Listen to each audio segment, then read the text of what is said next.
Est-ce que tu sais ce que tu es sous ce que tu portes? Je te parle de ça parce que pour moi, le chemin spirituel, son but, c'est de marcher vers l'unique, de marcher vers l'un et vers cette pleine conscience de, de l'unité, que nous sommes un avec tout et avec le tout, et de marcher vers cette conscience de chaque instant. Au final, sur ce chemin, ce qu'on rencontre, c'est tous les obstacles à cette réalisation. Et finalement, ces obstacles, on pourrait dire que c'est nos fausses identités, tous ces costumes qu'on a revêtus, tous ces masques qu'on a revêtus et qui ne sont pas réellement euh, l'essence divine qui nous traverse, qui ne sont pas réellement euh, notre unicité. J'aime bien l'image de nous devenir transparence de Dieu. On voit souvent véhiculer l'image assez extérieure, comme quoi on devrait faire quelque chose pour euh, euh, incarner notre pleine divinité. En réalité, moi, je crois qu'on ne doit pas faire, mais qu'on doit défaire, dépouiller, vider.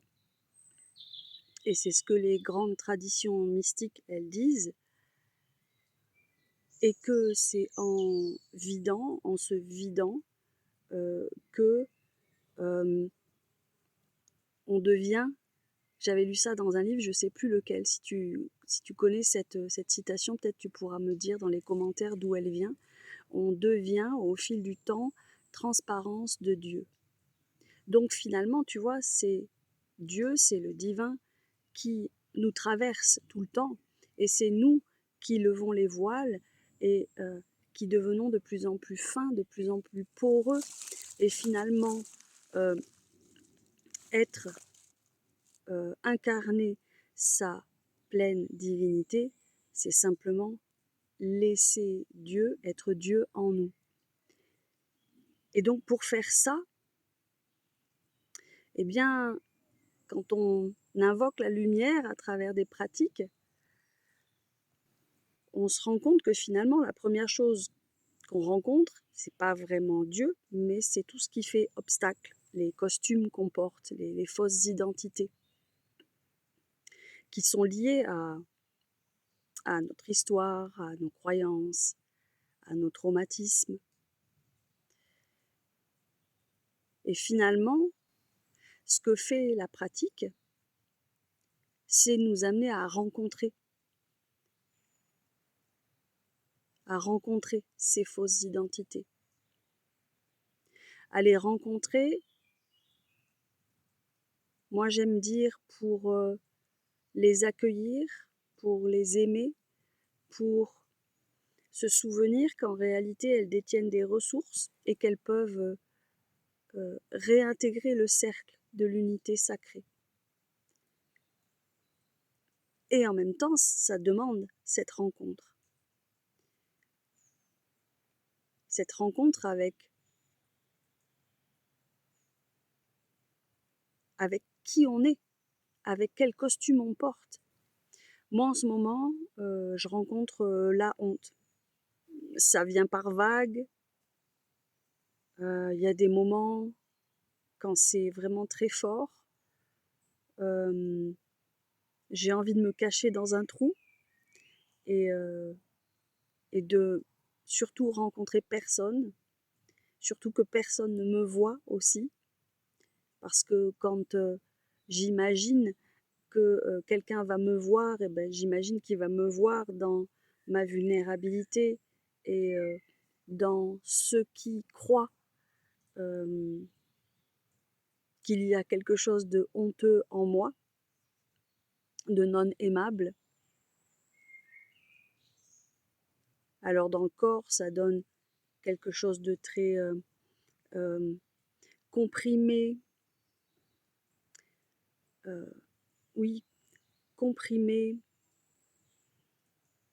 recroquevillé, Tu vois, si j'avais des mouvements à faire pour illustrer le ressenti, ça serait vraiment comme ça.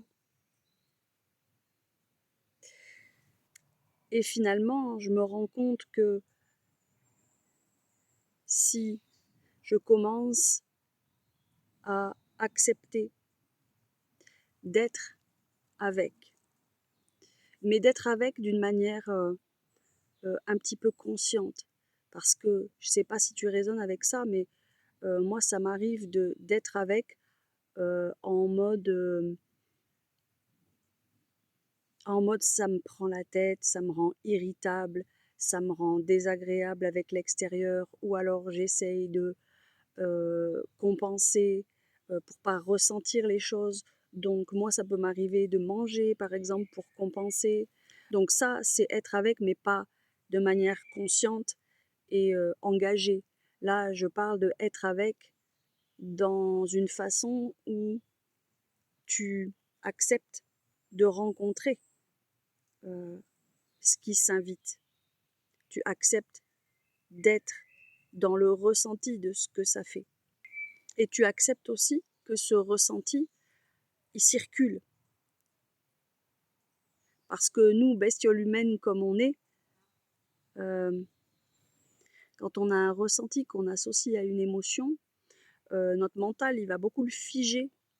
Et du coup, on ne va pas laisser circuler, en fait, cette énergie. Alors qu'en réalité, ça n'est qu'une émotion, ça n'est qu'une sensation, et ça passe. Et c'est là que les fausses identités, elles s'incrustent. Ceci dit, on n'a pas appris à faire autrement. Donc, on peut aussi être doux avec nous-mêmes et se dire que voilà, on est en apprentissage avec tout ça. Et en araméen, il y a plusieurs mots, notamment dans la première béatitude, qui parlent exactement de ce chemin-là, et où Yeshua, il nous donne la première clé pour réapprendre à se rencontrer et au final, au fur et à mesure du chemin, de plus en plus rencontrer le divin en soi et évidemment autour de soi. Et le premier mot, c'est Ruch. Ruch. Cette première béatitude, elle se dit Tubweun, le meskene e baruch, delchone malkuta dashmaya. Tubweun, le meskene e baruch, delchone malkuta dashmaya. Donc ce premier mot, Ruch, on l'a traduit par esprit. Tu sais, heureux les pauvres en esprit, car le royaume des cieux est à eux. On l'a traduit par esprit. Mais en réalité, cette traduction, elle est hyper réductrice. Ruch, oui, c'est l'esprit, mais c'est aussi le souffle. Donc le souffle cosmique, le souffle divin, le souffle éternel, comme cette vibration qui traverse tout, qui est à l'origine de tout et qui traverse tout et qui n'a ni début ni fin. C'est aussi évidemment ta respiration. Et puis c'est le vent, c'est l'air, c'est le vent que tu peux sentir qui caresse ton visage, qui caresse ta peau, le vent qui fait bouger et scintiller la lumière dans les branches et dans les feuilles, le vent qui amène ce rappel de la liberté, de la légèreté, de quelque chose qui circule librement. Donc tu vois que Yeshua, avec cette première béatitude, il nous dit déjà le chemin de réunification, il se passe dans la reliance avec le souffle.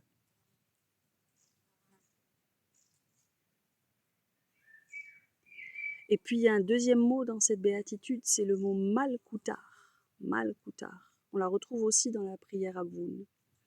Tété Malkutar. Ce mot Malkutar, c'est la puissance, mais moi je préfère dire la souveraineté. Et c'est une souveraineté qui advient, qui émerge lorsque, Yeshua nous l'apprend, lorsque nous sommes à même de rencontrer et d'inviter à la table de l'unité sacrée toutes les parts de nous. Et c'est de cette réunification, qu'advient la véritable souveraineté, la véritable puissance. C'est-à-dire qu'au lieu d'avoir des parts qui agissent dans l'ombre, on peut consciemment diriger toutes les parts vers notre but. Donc tu vois, dans cette béatitude, il n'est pas du tout question de religion, il n'est pas du tout question d'humilité, dans le sens où on le véhicule habituellement. Il est question de retour au souffle comme chemin de retour ou de réémergence de ton unité.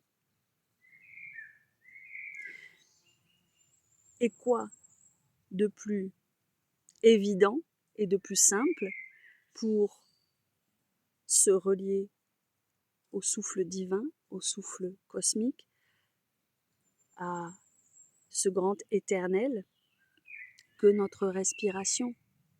Yeshua, en fait, il nous dit la première clé pour faire un avec l'un passe par le retour au souffle. Par le retour au souffle.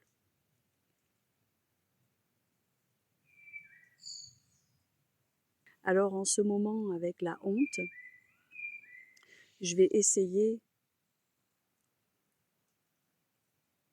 de me souvenir qu'elle ne fait que traverser, que c'est pas ma honte, mais que c'est à un moment donné la honte qui me traverse et que à travers ma relation avec ma respiration, simplement en étant là, en observant, en étant présente à ma respiration, je peux accompagner la circulation de la honte à travers moi. Je peux en goûter la saveur, même si elle n'est pas très agréable. Elle fait partie du spectre des expériences qui nous sont données à vivre. Et en laissant ça circuler, je peux mieux l'accueillir,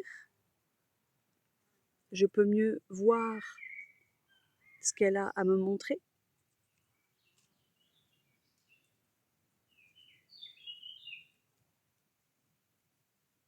Comme par exemple, en somatic experiencing, on dit que la honte, c'est l'émotion du figement. Donc la honte, elle est en train de me montrer quelque chose. Et en la laissant circuler, j'arrête de faire obstruction et je peux me relier à nouveau au sacré qui me traverse. Alors, avant de te quitter, je te pose une question. Quel costume tu portes encore et que le souffle pourrait commencer à rencontrer? Je t'invite à partager en commentaire et à revenir à ta respiration aussi souvent que tu le peux dans ta journée. À bientôt, merci pour ta présence.